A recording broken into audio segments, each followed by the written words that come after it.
April 24th, 2021. Here we go. Here we go.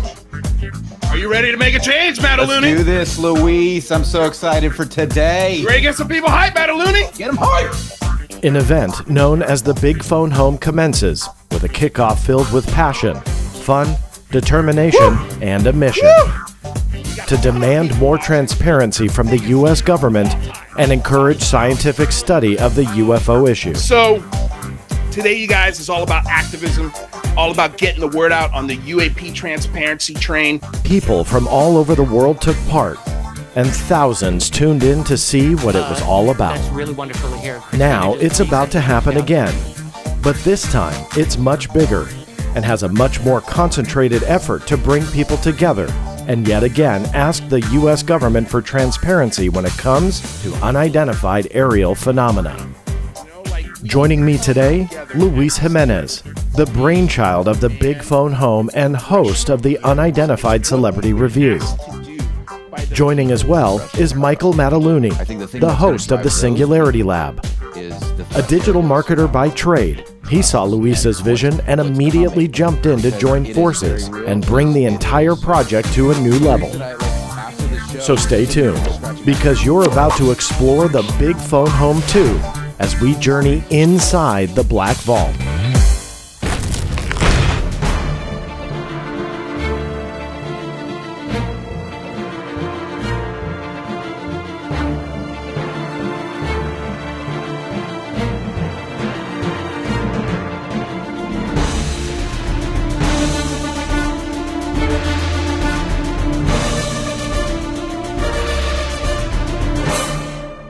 That's right, everybody. As always, thank you so much for tuning in and making this your podcast or your live stream of choice.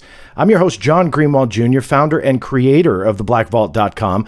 And today I'm doing what I feel anyway is something a little bit different. And I'm super excited to bring these two gentlemen on. I've got Luis Jimenez and Michael Mataluni, both very prominently placed here on YouTube, if that's how you are watching me right now. They've got the Unidentified Celebrity Review, that would be Luis's show, and the Singularity Lab, which is Michael's show, both of which popular and growing in popularity. So I'm excited to have these two gents on.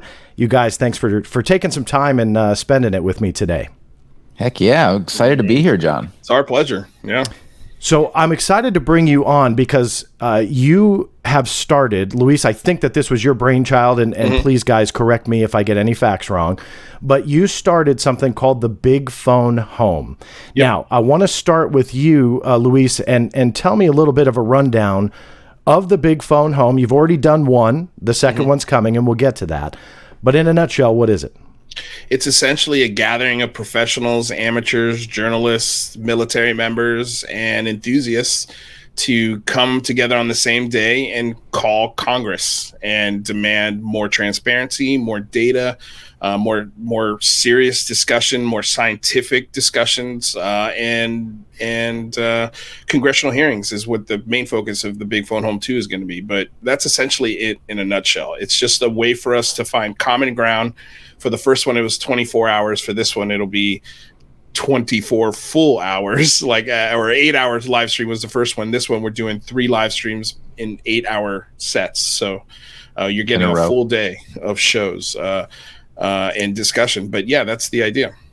And the dates are coming up. We're less than 30 days away, September 4th, 5th, and 6th. And Michael, I know that you played a role not only in the first one, but a big one in the second. What is it that you aim to accomplish with all this? Same as Luis, or do you have a different viewpoint? What are you trying to do with it? Well, when I first heard about the original Big Phone Home, I thought it was such a fabulous idea. And Luis reached out to me. We had just met and done a podcast together. And people were like, man, you guys have some real chemistry. And so he invited me to co-host the Big Phone Home with him. And so, we ripped together a quick website and we just did everything. Everything was low budget and with the only goal of going live for 8 hours and demanding that Congress release the UAPTF report on time, and yeah, they did, and we were thrilled about it. And so we believe that if you want to have, we live in an age of conspiracy theories, right? So if you want to eliminate conspiracy theories, you have to tell the truth, and the more transparency you give, the less you have of people filling in the blanks on their own. So that's what the Big Phone Home 2 is all about. It's about getting hearings in Congress on the UAP phenomenon so that we can make a lasting imprint in people's minds and it becomes more real than ever, so that we can continue moving forward towards disclosure, whatever that means in the end. So getting rid of the conspiracy theory, what if the truth comes out and it reinforces the conspiracy theory? In what way? Yeah. Well, you tell me. I mean, the conspiracy the conspiracy theory obviously is there's this massive cover up. I feel there is. I feel the evidence is there. But what if it really truly just reinforces what we all feared, and that is the government is truly hiding this. There is an extraterrestrial connection, and the general public is going to be left in the dark. Do you feel that Congress would have the power to overturn a cover up like that? Ooh, I don't know if they would have the power to overturn it completely, but I can tell you it's definitely not going to happen if they don't hear from their constituency. And so that's the idea. We're trying to inspire people to pick up the phone and make a phone call to their local or state representative, which is already a huge task in itself. If we actually succeed in that, awesome. But we also provide other tools for you to do it, where you don't have to pick up a phone. You can send an email, you can send a tweet. We're going to give you as many tools in this tool belt to activate yourself as you can. I don't think we can overturn a secret that big in one hearing or one event. I think if we're going to unravel that knot, it's going to be a 15, 20-year process. But the way we get that process rolling is to demand it. We have to ask for it. We've never done it before, so we might as well try it. And if it doesn't work, then we can say, okay, well, at least we tried. Yeah. But we've never even put in the effort before. And the first one, it was essentially just me. And then Michael came in. He helped me build the website. He helped me host it. But I mean, like you said, it was a shoestring budget. I was putting things together by myself a lot. And it was hard. It was really hard, but particularly when it came to picking, who are we going to contact? So when I talked to Stephen Bassett, he told me to focus on 8 committees. And so those are the 8 committees I focused on, and I really hit them hard as much as I could. And I encouraged my fan base and the people. The reason why I asked so many people to come join me to do this effort is because I'm nobody. Especially at the time, I had less than 1,000 subscribers. Now I've only got 3,700. I'm not a tastemaker or a trendsetter yet. Love to get there one day. That would be fun. You don't give yourself enough credit, man. You have done an amazing amount of work, I appreciate you've accomplished. No, I'm being serious, and I'm not just saying that. So you got to make sure you give yourself some credit too, because you've done a lot. No, here's what I do is I set my expectations really low as I could possibly set them. So that way, if I exceed them, awesome, it's icing on the cake. But I can't get excited. I can't start patting myself on the back yet, because there's so much more work to do. I need 50,000 people calling in the Congress, not 500. I need an army of people to assemble. And that's why I reached out to all of these different people in the Twitter UFO universe. I reached out to everybody, even if I didn't like them or didn't agree with them personally, like them. I don't even know them. How can I not like them? But if my philosophies clash with them, I still wanted them to come on board, because who's going to argue for, we shouldn't ask for congressional hearings? Who's going to argue for that? Like, Mick West is the only one I've found who, for some reason, doesn't want more data. So, fine. But doesn't. I asked him to join the Big Phone Home. We want Mick West there because Mick West is a valuable voice in debunking a lot of these things that come across the table. He's valuable. And so that's why I wanted him there, because I also want his following, his Metabugverse, to go, hey, you know what? let's call. Why? Might as well. Let's see if we can get some congressional hearings. Because now you get people to testify in a congressional hearing. They're sworn under oath. If they get caught lying under oath, now there are some serious consequences that are going to come with that. And that's what we have to do. We have to put the pressure. But I can't do it by myself because I'm honestly, man, I'm nobody. You know, I need John Greenwald. I need Jeremy Corbell. I need Danny Silva. I need all of them. I need everybody on board just for 3 days. 3 days, and then we could go back to arguing about whatever the hell it is you want to argue about. You know, like, we need to come together at this table for 3 days and demand congressional hearings. It's what we've been asked to do by the people that are the leaders of this movement. And I don't think they would call themselves the leaders of this movement. But when you look at Christopher Mellon's blogs, when you listen to the countless of hours of Lou Elizondo speaking about this topic, the two things that they always tell you is we need people to say something. We need people to activate themselves. Nothing is going to happen. And I'm sorry, 2 people aren't going to give us the information we want. Not 3 people, not 5, not 100. It's going to take thousands of us in one voice demanding this. That's what I truly believe.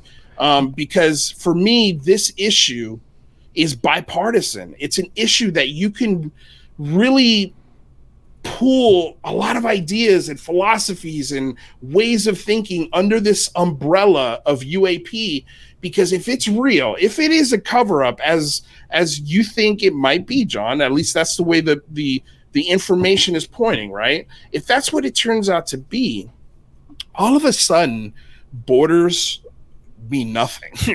You know, like, now we've become a planetary race. It's no longer let's draw lines in the sand and throw bombs at each other. It's, oh my God, we have now a common, I don't want to call it enemy because we don't know if it's an enemy, but a common goal or a bully or whatever you want to call it.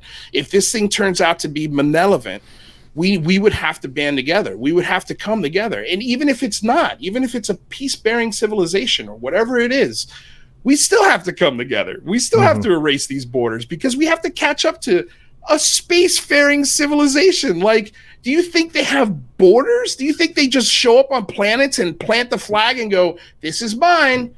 No, I don't think that's the way they think. And I think eventually this idea of, and Elizondo says it all the time, you know, it's we're going to have to come together under one flag. You know, it doesn't necessarily have to be a United States flag or a Chinese flag or a Russian flag. Maybe we can meld all these things into one big, beautiful flag that we can all fly under, that we could all be proud to represent, and stop looking at each other as the enemy and start looking at each other as solutions.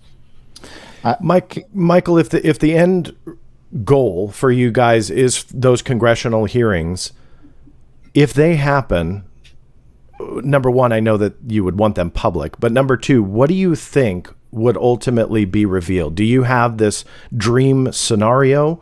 Do you have a thought, a prediction of what might happen if you were to achieve that through the Big Phone Home? Yeah, so I do not have a dream scenario. I do not believe this is an end game. The Big Phone Home 2 is another chess move that we're looking to make, and congressional hearings are a part of that. When it comes to the cover-up or what's being covered up or what's being not transparent, I don't know, right? I don't have the answer. And to be honest, to be frank, I'm really not interested in what I believe. I'm interested in the truth. And so by revealing this truth, we know that the U.S. government is very good at obfuscating. I can name many examples throughout history, including MK Ultra and the Japanese dropping bombs on the United States that nobody ever knew about, and Fugo. I mean, there are so many things that the government tries to obfuscate. And so our goal is simply to get to the truth, to get to the facts. And I think what Louis says about, people like Mick West and Metabunk, we need those people on our team, because the more voices we have, the better. And it's good when you have people who can clarify and help debunk things that aren't things we should be looking at. But whether it's extraterrestrial, interdimensional, ultra-terrestrial, or us or them, right? It doesn't matter. What matters is we get to the bottom of it, because we need the truth in order to figure out what the next steps are on this journey. And we can't make good decisions without good data. And so I believe the information belongs to the people. I believe the government was created for the people and by the people in the United States, and we need to hold their butts accountable to that. I'm bringing up the website now. You guys did a great job with this. You have an area where you can find your representative, so who to contact, and then essentially make a call, write an email or letter, or send a tweet. When you guys did the Big Phone Home 1, do you have an idea of, I know, Luis, you threw out a 500 number, but I don't know if that was just an analogy in what you were talking about. But do you have an idea of how many people did pick up the phone? How many people did send a letter or tweet? I have no clue. There was no way for me to track that. The only things I know are the statistics that my channel received. So, we had over 10,000 people watching the live streams when we did it. And then when I looked, somebody sent me the analytics of it, and it said that it reached 1.3 million people. So that means 1.3 million people were looking at their phones and they were scrolling, and we popped up in front of them, right? I have no clue. That's a great question, and that was something eventually we're gonna figure that out. I was thinking about it today. I'm like, man, how could we track this? It's tough. So great. And I think maybe next time, if there's a way to do it, it would be you have to use the website first, send a letter, make a phone call, write an email before you get a permission to join the live stream. Gotcha. So that way, whoever's in the live stream made a phone call, made a tweet, or did something active. That might be a way to track it. But it's just, those are things that are really hard to implement if you don't have an IT team, which we don't. Now, the first one was in April of 2021.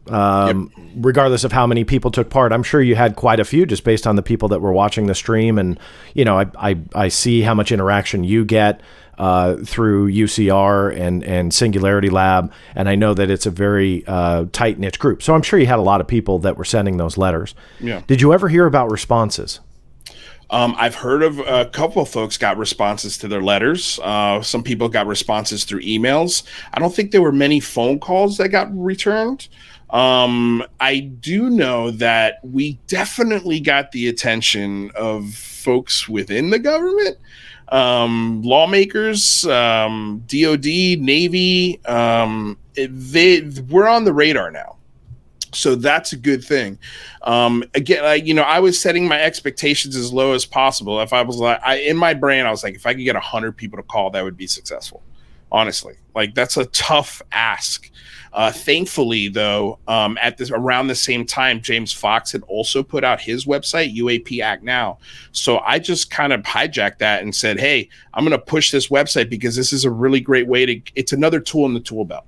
And he also had a template to send to Congress. So I use his template, I use my template, I use his website and my website. And I said, hey, here are the tools. You guys do it however you can, whatever is easiest for you. If you're the soccer mom who's busy, but you really have a passion for this, you could do a couple clicks of the button and you've done your activism for the year. If you're a person like me who's got some time and wants to do all three aspects and then combine all three of those aspects and start reaching outside of their state to personally call these senators and congressmen that are especially in, say, like the Budget Oversight Committee or the intelligence subcommittees and things like that, absolutely go for it. I mean, I'm trying to provide the tools there, but man, I would kill to track it because I think that's important data that, because if we're getting 5,000 people this time calling, man, that's a lot. Yeah. That's a lot of people to call, to take their time out of a Saturday, Sunday, or Monday to demand more UAP transparency. Because we talk about this all the time on this show. Our goal is to take the topic seriously, but never take ourselves too seriously, because we're asking people to call Congress and demand more UAP data instead of more police reform, or instead of, a more substantial, progressive, social rights legislation. Like there's so many, I don't want to get specific because I don't want to piss anybody off, but there are other political platforms that we could be encouraging people to do. Like nobody has lost their life because there wasn't enough UAP data. Nobody's mother got lost in the shuffle or never made it across a border because of mean people, or like this UAP, it's important, but even for me, like this is not the front burner of the topics of what's happening in the world today. But I think, man, it should be close to being switched out with something else, because the conversation, we just had a very interesting conversation on Michael's channel about drone technology and how there's a huge hole in security when it comes to simple drone systems that can be swarm together and carry small payloads. Like that's a very easy terrorist attack to coordinate that's on the same level of 9/11. And we hear this coming out of Elizondo and Mellon. I say it's a two-part thing. They're trying to destigmatize it so maybe they could get a control of this drone issue. And then the double side of that is like, well, hey, maybe we could also get some answers to this UAP thing. That's insanely interesting, because it is. There's so much paperwork. There's so much history that goes into what the hell is going on with this UAP, man? Like, there's got to be something here, but especially when you get Elizondo's emails being erased that folks like you were able to make public and make people aware of. Like, these are all wonderful progressive things. And I think that it's like the marijuana discussion in 1994. Nobody would touch it with a 10-foot pole legally, especially if you were a senator or a congressman.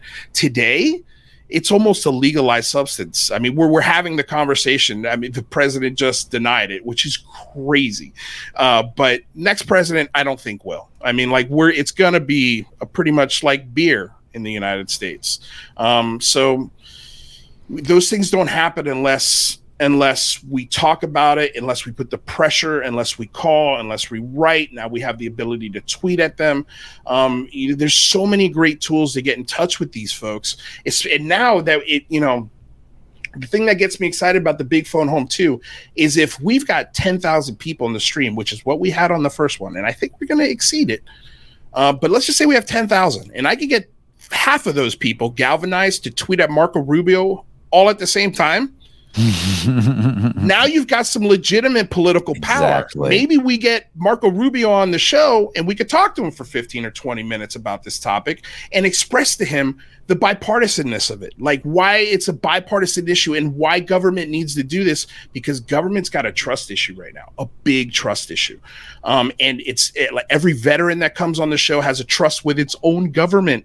Every scientist, every journalist, everyone who comes on the show doesn't trust the government. Why? You have to start. I mean, like the government, I know it's not just one entity. There's many nuances and moving parts to the government. I'm not trying to just paint a brush here, but why don't people trust our government? Well, decades worth of lies for one. But Michael, let me ask you, and I'll put you in the spotlight right now because, Luis, you could tell the passion behind it and the intent for real results. Let's just pretend we blasted Marco Rubio. You got him on the show. You had 10 minutes with him to ask whatever you want or tell him whatever you want. What would you ask him or what would you tell him? Well, I mean, number one, I don't think he's going to share anything classified. So sure. I would certainly push to get information beyond what we already know from Rubio. I mean, one of the things that he talks about very specifically and consistently is we need to look at these things from the threat narrative perspective. And I think that's the only way you get the government even looking at this. And what he talks about is what he's been reported on, which is the nuclear issues. UAP or UAV turning off nuclear systems. And that is something truly extraordinary that we have to make sure that we get a handle on. Whether it's purely UAP or UAV, we don't know. again, Luis just mentioned this. We had somebody, David Hambling from Forbes magazine and Popular Mechanics. He's a writer, and he was just on our show a couple minutes ago. And one of the things he was talking about was the threat of domestic terrorism with UAV, drones, etc. So that's something that we need to manage and get our hands around. But when it comes to UAP, the reason that so many folks are fascinated by this topic, what I want to know is what they know. And I think the biggest problem is I don't think Marco Rubio knows very much. But what I would push for Marco Rubio to do is push for congressional hearings. I would want him to know that there is a grassroots movement of people out there who are willing to raise their fists, to pick up their telephones and write to their senators, so he knows and others like him know that we're serious and we're demanding answers. It's not enough to placate us. It's not enough to obfuscate. It's not enough to tell us we've got everything under control. You need to develop or redevelop trust. And I know it sounds naive, but the goal here is to improve the relationship between the United States public and our federal government. And it is at an all-time low. And if this is the issue that can actually bring people together and build trust between the people and their government again, then hell, let's do it. Let's push for it. And maybe we can get some other things done along the way. I think, I think it's an extraordinary opportunity for us to be heard. And even though there are only 10,000 people who listen to the first Big Phone Home, or we're that on the first Big Phone Home Live, our goal is to get more. But even then, I can't prove this, but we had anecdotal evidence. We had people come back who were connected to the Pentagon saying, what the hell are these guys doing? This is not cool. And so if we can get their attention with 10,000 people, what can we do with 20? What can we do with 50? What can we do with 100,000 people across the spectrum, not just UFO Twitter? That's the most important thing. There are other real threats that need to be identified that have to do with everyone. Every single person in the United States has a role to play here, can be impacted by this phenomenon. And we need to get ourselves together, galvanized, to create a movement that gets the transparency that we're looking for. And again, I don't have any vested interest in the outcome. All I have is a vested interest in the truth. And kudos to you for that mindset. You guys have brought up a couple times, and I agree with you, the threat potential is what resonates in Washington, whether people like it or not. Right. It's the T word that a lot of people don't want to talk about. But I truly feel that the threat potential here, backed by evidence and decades worth of declassified documents, is there to show whatever this phenomena is that is being covered up. What it is, I don't know. I wouldn't bet my house on any going theory, but I want to stick with the threat thing for a second. When you guys do the Big Phone Home, or when you're doing the shows and when you're reaching out and getting people excited about this, why do you think that there is an apprehension with some people to that threat potential? It's like if you say the T word, there's a lot of people that push back and go, whoa, wait, you can't go there. Or, whoa, wait, it's a big conspiracy because, well, Mel is pushing it and Elizondo's pushing it. Well, they're right to push it because it's true. But, and that's one thing I've never harped on them for. I've harped on them a lot for things, but that's one thing I've always been very much in line with. But for you guys, with the intention of what you have, is that something that we should ignore? Is it something we should spotlight? Or why do you think that apprehension is there? And either one of you can answer. Yeah, well, let me real quick, and then I'll turn it over to you, Luis, because I have something to say about this. So specifically, I think one of the problems with the threat narrative, when it comes to folks who don't necessarily, none of us really know what this is, right? We don't know if there's an actual threat, or when you talk about the diamond into the rough UAPs, right? The Dietrich and Fravor incident, the Nimitz incident with the Tic Tac, none of us know what that is, whether it's a threat or not. And I think there's a certain danger in saying and pointing to something like that and saying it's a threat, because it could make people afraid for literally no reason. Now, when it comes to drones and UAV, absolutely there's a potential threat, and we should absolutely be talking about it. But I think it's important to distinguish those things. And I think there's a huge disconnect with people's ability to distinguish the phenomenon because we put it under one umbrella, and it's not. It's absolutely not. We have real threats that are terrestrial, that are coming from other countries and potentially could be harmful. We have unknown phenomena like what happened off the Nimitz that we just can't explain, and potentially many, many others. So I think it's dangerous to blanket it all under a single umbrella and point to the threat narrative. But I think it's very important for us to be comfortable talking about the threat narrative when it comes to actual threats, like drone technology, swarming, and things that can offer a payload that are very easy to hide and very easy to maneuver.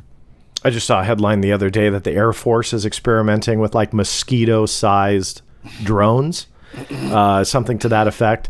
And I laughed because there's a CIA program that I just filmed a television series about. It'll air, I shouldn't say the network, but it'll air on a major cable network. I'll announce it when I can. But regardless, we dealt with a CIA drone from like the 1960s that was the size of a mosquito.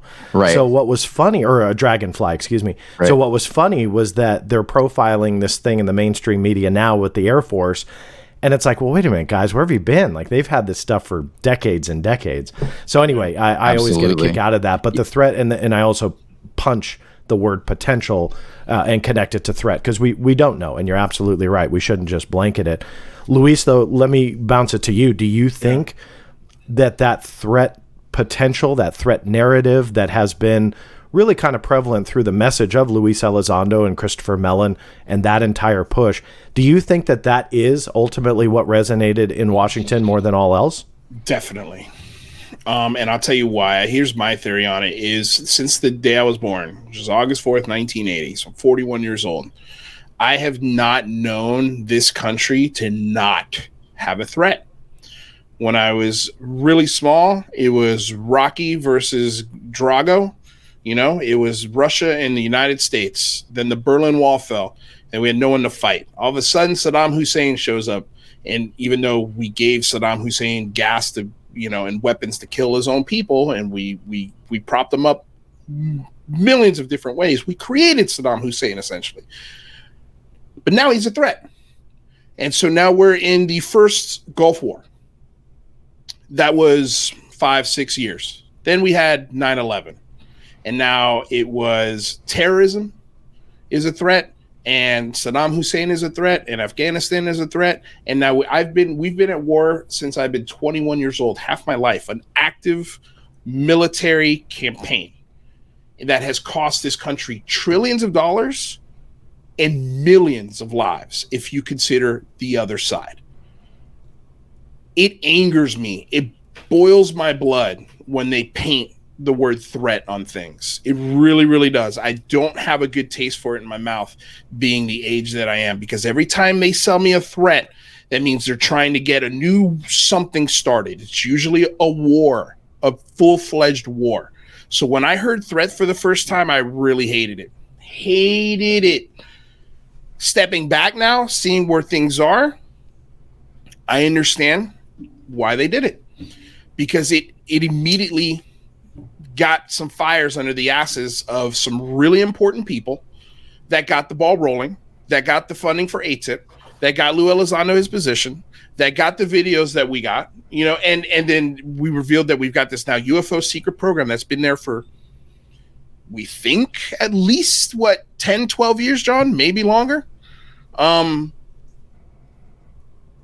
It's funny how they changed the name of the program from ATIP to the UAP task force.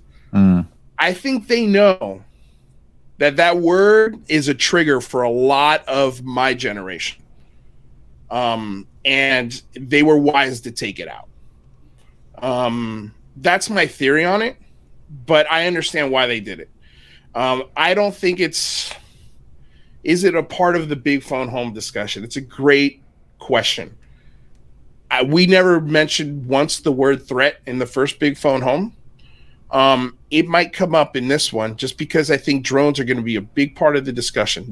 We did the big phone home before the first Tyler Rogoway article. That Tyler Rogoway article. That article opened my eyes to an issue that I had no clue about. Yeah. None. And I don't think most Americans have one iota of clue. And I think that article and David Fravor and Alex Dietrich, especially coming out on 60 Minutes, adding layers and nuance to this story and perspective was wonderful. But yeah, I think it'll be brought up. I think it's an important part to discuss, but I don't want to paint this phenomena with a threat. If it was a threat, we would know. We would know. Like, this would have been over a long time ago. Just redirected any big rock in space to just plop, boom, done. No human issue. No, art of war where, humans dig in like ticks and it becomes too expensive for the aliens to stay here because it's just they're too much of a pain in the. They can end it all tomorrow, man. If they're real, if they're actually here, if that's what's happening. But yeah, I don't like painting something that we haven't interacted with yet, the enemy. I don't think that's a wise move. You say that the threat narrative potential resonated the most in Washington. I don't disagree with that. What do you think resonates the most with the general public that will help motivate them to get involved with the big phone home? Curiosity. I think curiosity is the number one thing. And here's the golden opportunity that our government has. I mean, we talk about this all the time, man. I'm not interested in the process. I don't care how you collected the data. I just want to see the data. I just want to see it. I want to be able to go, hey, Mick West, explain this. And him go, I can't. That's what I want to see. I want to see Neil deGrasse Tyson go, and I want to see his brain melt on CNN when they give him something that he can't explain. And I want to see the paradigm shift. That's what I want. Like, I don't care how we get to the end result. I really don't. Maybe in 30 years we finally get, the full video or the full whatever. But yeah, I think it's curiosity, man. I think it's people want to know, and again, the government has a golden opportunity. If they give us just a little bit of truth on this, okay, just a little bit, it buys so much runway for the government to approve pretty much whatever you want. Like, you give us truth on UAP, I will let you open any program you want, government. Okay, you want, I don't care, dude. Just give me some truth. And I think they're starting to realize that. I really do. Like, these analytics experts in our government aren't stupid, man. They listen to our phone calls. They look at our emails. They look at our traffic, our web traffic, and things that we look at. They know, they can see how excited people get when a 60 Minutes interview drops, or, the New Yorker puts out an article, or Leslie Kane drops some knowledge like she does. People get excited, and they the first thing they do, John, they look to the government for more. What else you got, man? Like, what else you like? It's dry. What else do you got? And that's who we are. We're the lapdogs, man. We're sitting here. We're looking up at a table and we're waiting for any scrap to fall on the floor so we can just gobble it up. And the government knows this. And if they want more money for whatever toys they want to play with, just give us a little more truth. Just anything once a year, though. And give it to us in a serious way. Give it to us in a congressional format, a hearings format. Give it to us where we get to, I would love to see congressional hearings. What I'd like to see, if we can get it, like Military Day with like Fravor and Dietrich come and tell Congress their story. Then you get scientists, to come in and scientists who actually got to look at the data. Okay. And then tell their version of what they're looking at. So then now we got a scientific perspective, and then we got this. And then you can bring in whoever the hell you want after that. It doesn't really matter to me, but I think it's got to be something short, concise, to the point, so a congressman can say, okay, cool, we done here? Because I got to go back to my office and make some phone calls because I got money to raise, because that's 70% of my job. So like, I think it's curiosity, man. Curiosity is the thing that's going to drive people to pick up the phone, send an email, because people are curious on both sides. Doesn't matter, Republican, Democrat, Independent, you're curious, man. Michael, do you agree curiosity will resonate the most with the public? Is there anything else? And how would you reach those that are maybe on the fence? My channel, I love the audience that I have, because there's a lot of people that are going to be right there and they're going to call for you. And I know that for a fact. But what's also great about the audience that I know that I've built here on YouTube is that there's some that aren't sure, and that they may not pick up the phone because, they're not as passionate as me or you or Luis or whomever that's ready to just go. How would you reach them? What would you say to those that are kind of curious, but they're not sure what the motivation is to pick up the phone? What would you tell them? That's such an amazing question. No pressure. Yeah, no worries. No, the entire project hinges on your answer. Right? How do we get normies to call Congress for more UAP? Yeah, I mean, I actually do think the threat narrative works for that. Is it ideal? No. Do I think that we should be pushing the threat narrative when it comes to this idea of extraterrestrial intelligence? Absolutely not. I don't, because I don't think it's a fact. I think it's a silly argument. But there are a lot of actual threats. There are a lot of real threats from things that are flying in the sky by unknowns. And those are threats that we should be pushing. So when you have people who are still on the fence about this, and, go listen right now to the Singularity Lab, the show we just did with David Hambling, who is sharing what he knows. He wrote a book called Drone Swarms, how small drones will take over the world. This is a real phenomenon that is without question, right? I do believe there are other phenomenon that we can't explain with drones, but I think curiosity drives people for that. I don't think it drives people who don't believe in potential extraterrestrial cover-ups. I think the thing that's going to drive those people is the threat narrative surrounding drones and what's coming, because it is very real. It is Luis and I, like, after the show, we're just sitting here just scratching our heads, like almost speechless, going, oh my God, I'm so shocked and shook by what we just talked about and listened to and heard. Luckily, we have a very fun show, so we laugh a lot at ourselves, but we take the subject matter very seriously.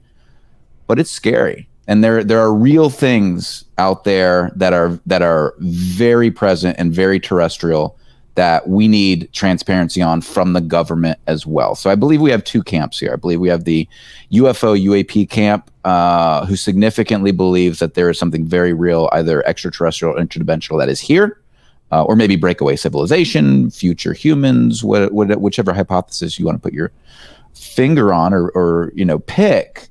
And I think that is a very real possibility that we should be aware of. But in addition to that, there's this incredibly real technological terrestrial problem that we're facing. And so I think you get the rest of the people who have no interest in UFOs or think it's a silly topic. That's how you get those people. And I think you got to do both. Michael, sticking with you, do you, and this is going towards personal beliefs, so you guys may not want to answer, which is okay. I'd love to speculate on my personal beliefs, but please know that I will be speculating and using my personal beliefs. Sure. Go ahead. What you got? No, that's a good caveat. So when it comes to the objective here on I know you said that you don't have any expectations. So with that being said, when it comes to the phenomena itself, when it comes to the true root of whatever this cover-up is covering up, whatever we may ultimately get in a public hearing, I have my doubts about that. If it's anything close to a extraterrestrial connected anything, I don't think that would be in a public hearing. But regardless, on a personal level, and Michael, we'll start with you, and then Luis, I'll bring you in. Do you feel that at the heart of this, there is a portion that is connected to extraterrestrials? Are you convinced? I'm not absolutely convinced, no. I do believe it's very possible, and my mind is wide open. It's like the old adage: don't keep your mind open, but don't let your brains fall out. That's where I'm at. The Tic Tac is Fravors incident, like that. That's still, to me, that's the most astounding. And maybe it's something we don't understand at all, right? So. Yeah, we just watched Mirage Men. We just reviewed it for our show the other on Wednesday on UCR. Check that out, guys. But one of the things that that show or that documentary really pointed out was the government's ability to obfuscate and the potential for them allowing this alien threat narrative to cover secret projects, secret technology. So when you look at it from that context, I don't think it's healthy to be certain in any particular way, because you could be wrong and you don't want to be putting all your eggs in one basket. That can be devastating for people. We always talk about this on the show.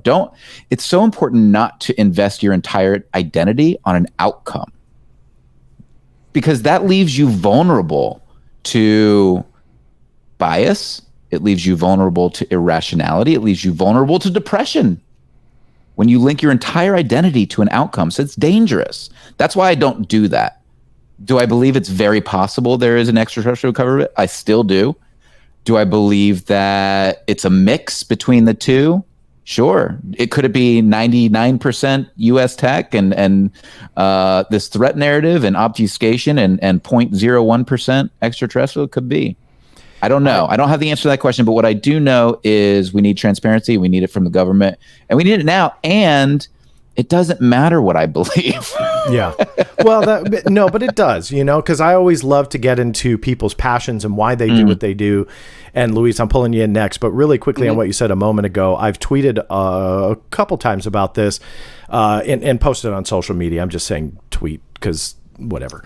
But regardless, on social media and even in a couple radio shows that I've done, talking about the value, the absolute hardcore value to the counterintelligence world inside the intelligence community when it comes to UAPs is absolute gold. It is massive. The value is massive because regardless of if there is a small percentage, medium percentage, whatever, connected to extraterrestrials, let's just say, regardless, that can all be used. Even if it's 0%, that extraterrestrial connection, the idea of it, can be used. And I don't want to go off on a tangent. I'll make another video and not take your gentleman's time away of bantering about it. But I did want to make a comment that you nailed it, because there is such a counterintelligence value to this entire debate. Whatever the conclusion is, the CIA effort that has to be done to really talk about God, I'm getting tongue-tied. Thank you. Drink every time Michael says it, because he's said it about 14 times. Yeah, and just today, it's his big dollar word in the last week here. I've noticed. Well, what's fun? Yeah. Anyway, but I mean, to muddy the waters, we'll just make it easier. But for them to do that, they don't have to do a whole lot of effort, Right. And so what's interesting is how the public plays a role, how the mainstream media plays a role, all in this counterintelligence effort, which doesn't take a whole lot of time or energy. But anyway, just one thing I want to say about that, because we got in this whole big Twitter beef today over this very issue, because we had just watched Mirage Men, or I had just watched Mirage Men for the first time, and we were reviewing it on the Unidentified Celebrity Review on Wednesday, and we were talking about Richard Doty, and then we were talking about counterintelligence, and then we brought up Lou Elizondo, and we were just talking these things through, and some people got very upset that we were talking about it, not giving Lou an opportunity to back himself up. Even we didn't accuse Lou of anything. We didn't say, well, we were having the conversation, and I think it's an important conversation to have. But the idea was, well, why don't you ask Lou if he's a disinformation agent? And I'm like, do you hear yourself? Yeah, he'll come out and say it. Like, sure. What do you even mean by that? Like, that doesn't even make any sense. Absolutely, give somebody a chance to defend themselves, give them a chance to tell them about their background, bring them on. We do those things, right? We have Lou on all the time, and we're happy to have him back, and we appreciate and respect Lou. And I don't think he's a disinformation agent, but I don't know. Right? I don't have that information. I can't prove that. But when you have somebody, the idea of ask a disinformation agent if they're a disinformation, it's so mind-boggling, and Luis, I want to bring you in, but there is a apprehension by a portion of those involved in this conversation, whether it be on UFO Twitter or other social media or whatever, that if you do say anything that may seem remotely either insulting or insinuating something, they'll come after you, And what we have to remember, and this will get me in trouble, I'll get hate mail from this, but we have to remember, and I like Lou as well, he's a counterintelligence guy at his core, and that's by his own word. And when you look at the debate that we're having, and Michael, you've said it a couple times about drones and that threat, That's exactly what Luis Elizondo put on the paper to describe the FLIR, the gimbal, and the go fast. And even though I've asked him about that, that's not anything I'm saying behind his back. I asked him on my channel here in my interview. With respect to him, I am not sold on the answer that I got. But regardless, there is another onion skin layer to all of this. And when I talk about that CI value, that counterintelligence value to all of this, to know that the guy in the Pentagon was counterintelligence that was heading this effort, if that's what he was doing, there's something to that. Whether or not it's anything nefarious, I'm not insinuating that. It's something to absolutely keep in mind. So, Luis, let me come back to you, to what we were talking about before, and we kind of got a little bit sidetracked. So whichever in that conversation that you want to comment on, by all means, the floor is yours.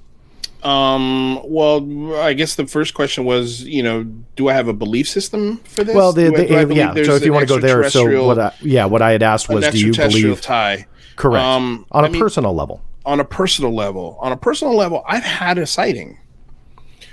And so it's very hard for me to compartmentalize that, but I still try and do it as best I can.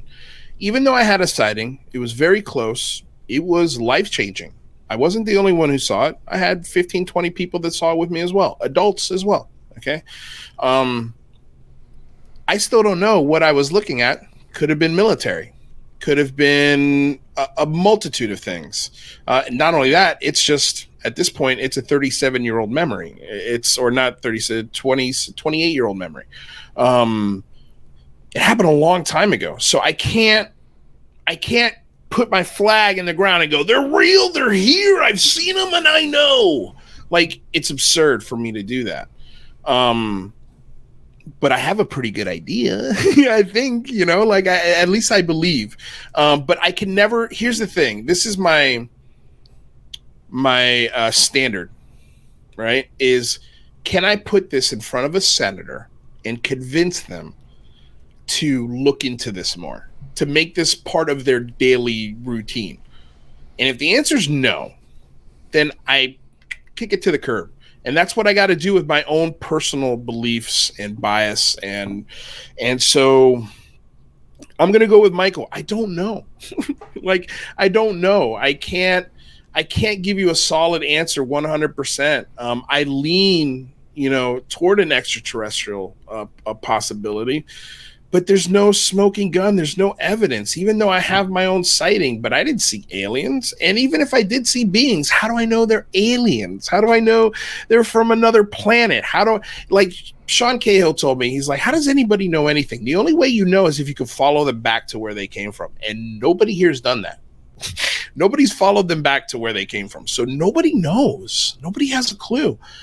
So I'm open for it to be anything. And then what was the second thing that we touched on there that we sort of ran on? Disinformation. The disinformation and counterintelligence. That's why I brought Lou Elizondo's dad on my show. Because I want to hear from his father. Which is a great episode, by the way. You know what I mean? I want to hear from his dad because I want to know what kind of man he raised. And we're going to do that version of the show again soon, hopefully. Because it's very hard to get Lou's dad to where Lou lives and vice versa. So it was an enlightening episode because we got a picture into how this man was raised and what his father believes about this mission that he's on. Most of the show is just learning about Cuba, learning about Lou's upbringing, how he was raised, who his mother specifically, and how he was influenced by his mom, and how proud his father is of the man that he's become. Are we calling his dad as disinformation agent now too? Like, is that where we're gonna go? If he was such a disinformation agent, why would he put his family member on camera for us like that? I think there's a genuineness to him. I believe Lou. And the reason why I'm going to go ahead and believe him is because he hasn't shown me yet that he's a liar. There's nothing that we've caught him on and go, whoa, wait a second, guy. What is this? It's not like a Stephen Greer or even a Bob Lazar where we look at the story and we go, wow, man, there's a lot of holes here. there's a lot of holes in Lou Elizondo's story, but there's also a lot of credibility, and there's a lot of things he can't talk about, and there's a lot of things that he obfuscates, right? Ding, ding. Word of the day. Everybody word of the drink. day, right? But I'm going to give him the benefit of the doubt because the man has shown me as best he can with every request that I give him that he's trying to be honest and open and forward with you. So I'm going to give the man the benefit of the doubt and say, I think he's being honest with me, even with his military background, even with all of the things I think he may have gotten into, because this is a guy that interviewed and got information from terrorists at Guantanamo Bay. Now, if we know anything about Guantanamo Bay, the first thing that clicks in my brain, waterboarding, illegal prison. You know, these are things that Castro did, you know, like I cannot fathom a Cuban immigrant whose fathers fought in a revolution would go to a prison to torture somebody for information. It's just very difficult for me to believe that or even think that way. I've got so much respect for this guy. But we have to ask these questions. Like, we have to have the room to say, you know what? Maybe Lou is telling the truth, but maybe he was pushed to tell that truth. You know, maybe he was coerced into telling that truth. And maybe this is the line that the DOD wants out there. Because like you said, John, it's an invaluable distraction to do a multitude of other things. Everybody's yelling and screaming about UFOs. They can secretly tell the Air Force, hey, get your shit together because this drone problem's going to be a problem. Get your shit together right now. And they're secretly putting all of their resources into trying to figure out this drone issue. And they're distracting everybody with the UFO puppet. You know, and maybe I don't think Lou knowingly is doing that. But it wouldn't shock me if he was pushed and being used in that way without him knowing. I was going to make a joke a couple minutes ago that his dad that you had on his show was actually a former CIA retired agent. But you made it all serious, and I was like, don't do that joke. So I'm not going to do the joke. But I'm just glad it's a joke, as if it's true. What I mean, he was nothing is ever what it seems, so you never know. He was having meetings with U.S. government officials and planning to go back to Cuba and attack Cuba. He was talking to the CIA, without a doubt, his father. So he has those roots. He has those intelligence roots. Based off of the conversations that I've had, I don't feel that those are the men that I was presented with. Sure. Right. You know, if that makes sense. Yeah, no, absolutely. And that leads into, if you guys are okay with 5-10 more minutes, and I won't push you past that. But our time is all yours, your time. Man. Well, I appreciate that. And even though that lighthearted comment on my side kind of leads into a very serious one, which I'd love to get both of your reactions to, and Luis, we'll start with you. Let me preface it by saying I want everybody who's watching this video right now to take part in the big phone home too, right? So let me say that up front. I think it is a awesome effort. That's why I wanted to bring you guys on and make sure that I encourage everybody to do it. But the reason why I wanted to say that for this particular question is I don't want to deter anybody, but it's a very important question that I'd like your reactions to. Yeah. And that is, for decades upon decades, with ample evidence, there is a cover-up here. A cover-up of what? Who knows? But a cover-up, right? We can all comfortably say that with evidence. That is orchestrated by the government, by the intelligence community. It's one big, gigantic house that's doing this. We are now demanding answers from that big, gigantic house that has misled us for decades upon decades upon decades. So, Luis, I'll start with you. If they were to come out with something, whether it be there's nothing to the topic, we looked into it, it's classified tech or whatever they want to say, or if they say, look, there's really something to this, we're going to be investigating this for decades to come. Regardless of what that answer is, how can we trust it? We can't. That's why we need Mick West. That's why we need John Greenwald. That's why we need to have the conversations and think of every single angle of this information that's coming our way. That's why we need to dissect every video, dissect every paper, dissect everything as much as we can. I rely a lot on the great investigators out there. We do shows 5 days a week. We have full-time jobs as well. This is not it. We'd love to make it one day where we could sit here and read files and papers and do like actual research, but we're just a commentary show. We hear the news, we talk about it, we discuss it, we figure out ways, how can we use it to maybe take it to a senator and get some more data, but we can never trust it.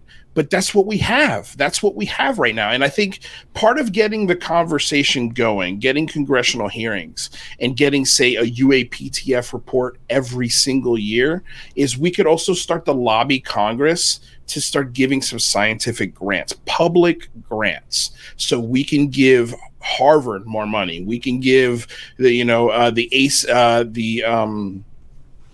Galileo project SETI, Seth Shostak, I don't think is on the level of what we wanted to really look at, but I was thinking of the SCU.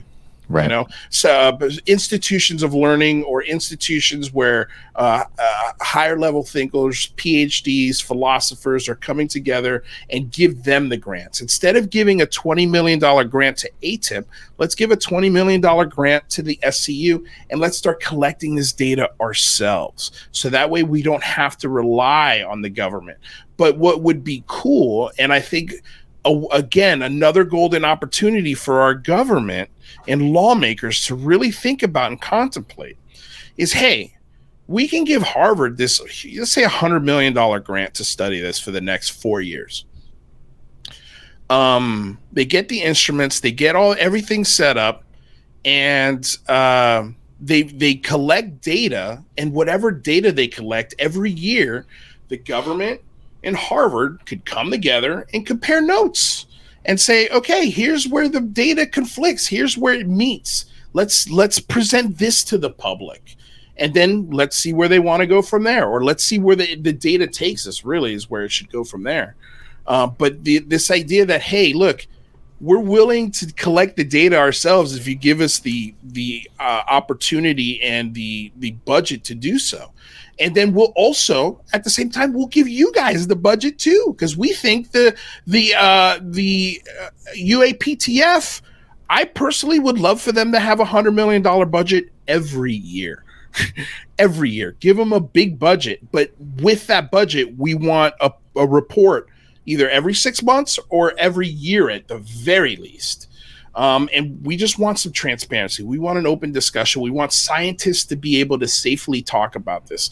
The goal of this is to destigmatize. Congressional hearings are great, but really it's to destigmatize the conversation for everybody so we can start moving forward on what solutions can we actually start talking about. Like we need to scientifically measure these things. We need to have 500 more Avi Lobes would be great. We need more than one. We need Avi Loeb raised what, Michael? The last I checked, 1.75 million was his first raise. Yeah, 2 million almost, right? That dude needs 80, 90 million to launch the kind of study he wants. He needs more money. And so that's where I think the government comes in. Just as long as there's no strings attached to that money other than, hey, just compare the data. You guys get to keep it. It's yours. It's still public. Anybody can come and open source it and look at it and share it. But just bring it to this meeting with us and let's compare notes and let's see what we can pull from the government. Let's see if there's any other data points or videos or radar tracking or anything that we could say, oh, look at this. Check this out, public. Look what we got from them. And now it's no longer, please give us, please government, please, just give us the tools to be successful and let us do the work for you. That's all. Sadly, I think it would be a matter of time if some of those government funds went to a private corporation or scientists for the conspiracy theories to start. I'm not saying that I I would want to accentuate them, but I'm saying that is the sad part of this is anytime even just the money of government going into anything or funding something on a public or private level, like a Harvard, comes with baggage, sadly. So, Michael, one of the last questions here, then the same to you. How do we trust if we get those hearings or we get more reports or whatever it may be? How do we feel comfortable to say, okay, now we're starting to see the truth? That's such a great question. And the answer is, and I'm going to piggyback on a couple things Luis said here, because I think they're really important and worth accentuating. Number one is we don't, right? We can't trust the government. We know that. And then we can ask the government if we can trust them, and they'll tell us yes, and we'll know the answer is no. So what we've got to do is exactly what Avi Loeb's doing, and exactly what Luis is talking about. Now, I would argue that and this is Avi Loeb's argument. He argues that he doesn't want to look at the government data because he wants to be free. He wants the freedom to look wherever he wants to look. He wants the freedom not to report back to them. He wants the freedom to gather the data and report it as he sees fit. And I completely agree with that. I wish the government was trustworthy enough for us to partner with them in this, but I think you have to completely pull this out of the military industrial complex for us to get the actual truth, and whatever that is. And I believe Avi and I talked about this several months ago on the debrief, actually. And we were talking about how science, so often a scientist will come up with a hypothesis in academia, they'll test it, they'll wait for peer review, and eventually the public might see that data. Avi thinks that's a mistake. He thinks the entire process of science should be transparent. He thinks the data should be reported throughout, regardless of what the results are. Just put it out there and make sure it's transparent. And I think that's what he's going to do with the Galileo project. I hope that's what he's going to do with the Galileo project, because it sounded like he was sincere about that when we spoke about this almost a year ago. So I think that's the key. We can't trust the government, but the reason that we're doing the Big Phone Home 2, and the reason we'll continue to do the Big Phone Home, it's a game of chess. We're looking to destigmatize this topic, and if you can have public congressional hearings with this topic, I don't expect anything from the government from these hearings. What I hope and believe it will do is it will impress upon the majority of people in this country that this is a serious topic that should be taken seriously. Once we have that, then we can get you your money, Avi, because that's the key here. Public approval, public opinion, public support. Luis brought up marijuana earlier. Marijuana took 20 years, 25 years to get legalized and what happened and why? Because of public support. So the Big Phone Not Home only 2, that, money. Like they saw how much states saw how much money was in it. And it's the same thing with this. There's a lot of money in studying this, I think. I don't know. We can have that conversation. We got that debate. Yeah, for sure. But and come over to the Unidentified Celebrity Review in the Singularity Lab, and you'll hear us have these debates. Yeah. But I think the bottom line is we need the Big Phone Home 2. The goal is to get public hearings so that we can destigmatize this topic in the mind of the American people. Once we accomplish that, then we continue to focus on things like the Galileo project with Avi Loeb and the SCU, and we start funding those things so that we can sidestep the military industrial complex and the USG and deliver the data directly to the people. And that's the goal of the Big Phone Home. Awesome. And Luis, I want to give you the last word here. Obviously, thank you both for your time. But just in the closing minute here, 2 minutes, speak to everybody watching. What do you want to say to them as your closing words to motivate them to either pick up the phone, or on the website they can write an email or a letter or send a tweet? What is it that you would say to them? And the floor is yours. It's look in the mirror time. It's gut check time. If you want more data, if you want more transparency, if you want more discussion, if you want more things like congressional hearings, you want to destigmatize this topic, you want more Alex Dietrichs to come out, you want more David Fravers to come forward, you want more witnesses, you want more radar, you want more data, you want more science, join us. Make a phone call, send an email, write a tweet. You would be shocked how far it goes. Join us either one or all 3 days. We're going to have a focus on the first day for amateurs, experiencers, the ladies. We're going to have a ladies' hour, Canadian reporters, enthusiasts. I'll be there for first that day. one. John Greenwald will be there. No, I meant the ladies' hour. Oh, there you go. There you go. Sorry, not to break it. That's funny. I like it. And then the second day, we were thinking about, journalists, scientists particularly, is what we're going to be focusing on the second day. We've got Avi Loeb and the Galileo, members of the Galileo Project. We're going to have Rich Hoffman.